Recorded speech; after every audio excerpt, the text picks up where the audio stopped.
हमने भारत का पक्ष रखा।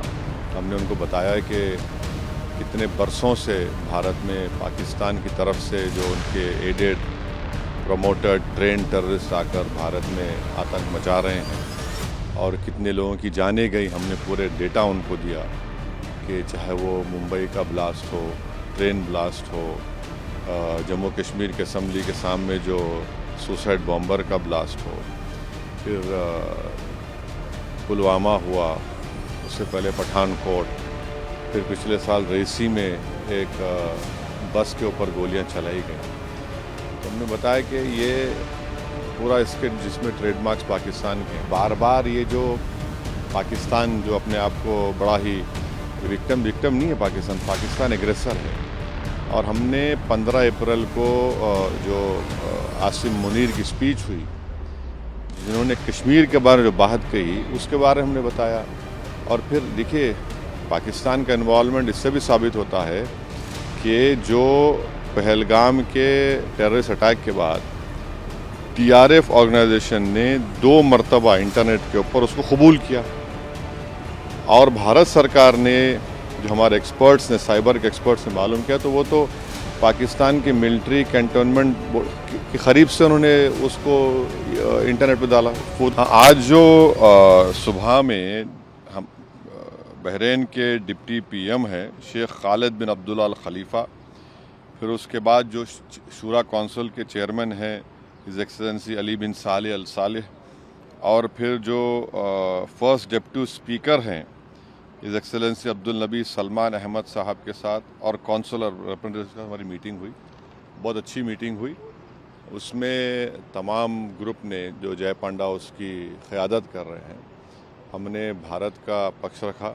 हमने उनको बताया कि कितने बरसों से भारत में पाकिस्तान की तरफ से जो उनके एडेड प्रमोटेड ट्रेन टेररिस्ट आकर भारत में आतंक मचा रहे हैं और कितने लोगों की जानें गई। हमने पूरे डेटा उनको दिया कि चाहे वो मुंबई का ब्लास्ट हो, ट्रेन ब्लास्ट हो, जम्मू कश्मीर के असम्बली के सामने जो सुसाइड बॉम्बर का ब्लास्ट हो, फिर पुलवामा हुआ, उससे पहले पठानकोट, फिर पिछले साल रेसी में एक बस के ऊपर गोलियां चलाई गई।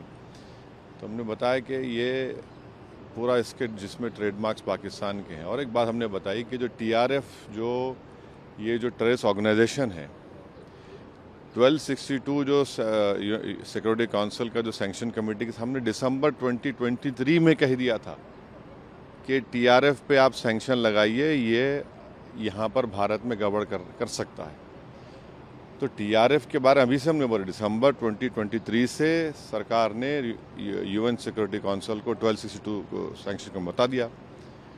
तो ये है। और तीसरी बात ये है कि बार बार ये जो पाकिस्तान जो अपने आप को बड़ा ही विक्टिम नहीं है, पाकिस्तान एग्रेसर है।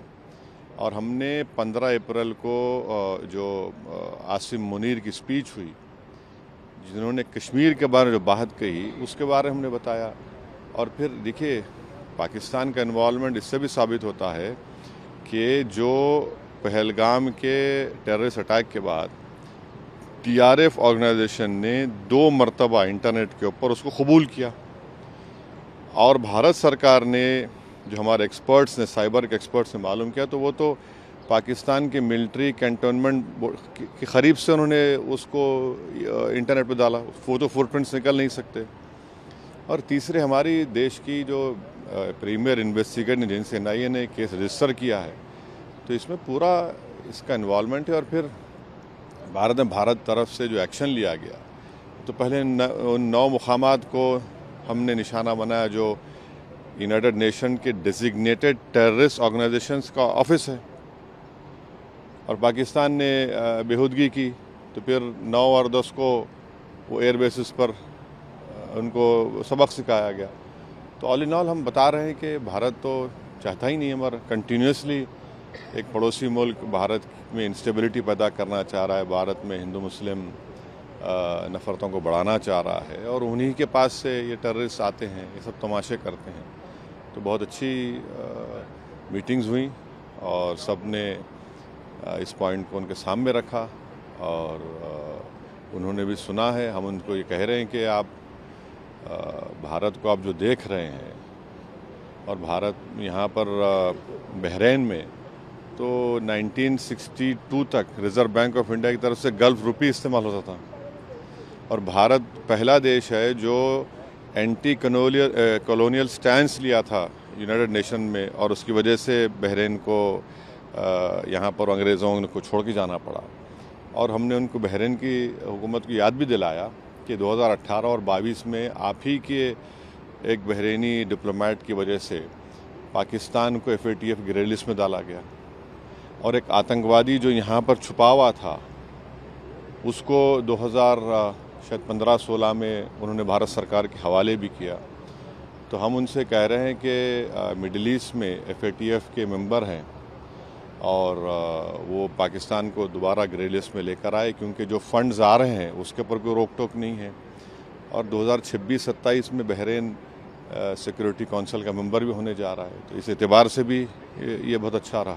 जिस तरह से टॉप लीडर से मुलाकात हुई, 2 दिन की बहरीन की विजिट ख़त्म होने वाली है, गवर्नमेंट की तरफ से, बहरीन गवर्नमेंट की तरफ से किस तरह का आश्वासन मिला? देखिए, हमने जो बातचीत की उन्होंने बड़ा अच्छा सुना, उन्होंने अपनी बातें भी रखी जो उनकी सरकार का ज़ाहिर है अपना पक्ष रखे, हम अपनी सरकार की बात रखे। हमको उनको बताए कि देखिए इंस्टेबल करने की जो कोशिशें की जा रही हैं भारत को, ठीक नहीं है, और ना साउथ एशिया के लिए ठीक है, ना रीजन के लिए ठीक है, ना किसी के लिए भी ठीक है। तो उन्होंने भी कहा कि हम तो यहाँ पर करीब 7 लाख से करीब ज़्यादा नॉन बहरीन रहते, उसमें बड़ा हिस्सा हमारे करीब 2 लाख मलयाली इंडियंस रहते हैं, फिर कर्नाटका के हैं, तेलंगाना आंध्रा के हैं, और मुख्तलिफ़ भारत के लोग यहाँ पर रहते हैं। तो सब उन्होंने उस बात को माना कि भाई यहाँ पर आप भारत के लोगों का बहुत बड़ा कंट्रीब्यूशन है बहरीन के लिए। हमने भी अपनी बातें, हमने भारत का पक्ष रखा। हमने उनको बताया कि कितने बरसों से भारत में पाकिस्तान की तरफ से जो उनके एडेड प्रमोटेड ट्रेन टेररिस्ट आकर भारत में आतंक मचा रहे हैं, और कितने लोगों की जानें गई। हमने पूरे डेटा उनको दिया कि चाहे वो मुंबई का ब्लास्ट हो, ट्रेन ब्लास्ट हो, जम्मू कश्मीर के असम्बली के सामने जो सुसाइड बॉम्बर का ब्लास्ट हो, फिर पुलवामा हुआ, उससे पहले पठानकोट, फिर पिछले साल रेसी में एक बस के ऊपर गोलियां चलाई गई। हमने बताया कि ये पूरा स्किट जिसमें ट्रेडमार्क्स पाकिस्तान के, बार बार ये जो पाकिस्तान जो अपने आप को बड़ा ही विक्टिम नहीं है, पाकिस्तान एग्रेसर है। और हमने 15 अप्रैल को जो आसिम मुनीर की स्पीच हुई, जिन्होंने कश्मीर के बारे में जो बात कही, उसके बारे में हमने बताया। और फिर देखिए, पाकिस्तान का इन्वॉल्वमेंट इससे भी साबित होता है कि जो पहलगाम के टेररिस्ट अटैक के बाद TRF ऑर्गेनाइजेशन ने 2 मरतबा इंटरनेट के ऊपर उसको कबूल किया, और भारत सरकार ने, जो हमारे एक्सपर्ट्स ने, साइबर के एक्सपर्ट्स ने मालूम किया, तो वो तो पाकिस्तान के मिलिट्री कैंटोनमेंट के करीब से उन्होंने उसको इंटरनेट पर डाला।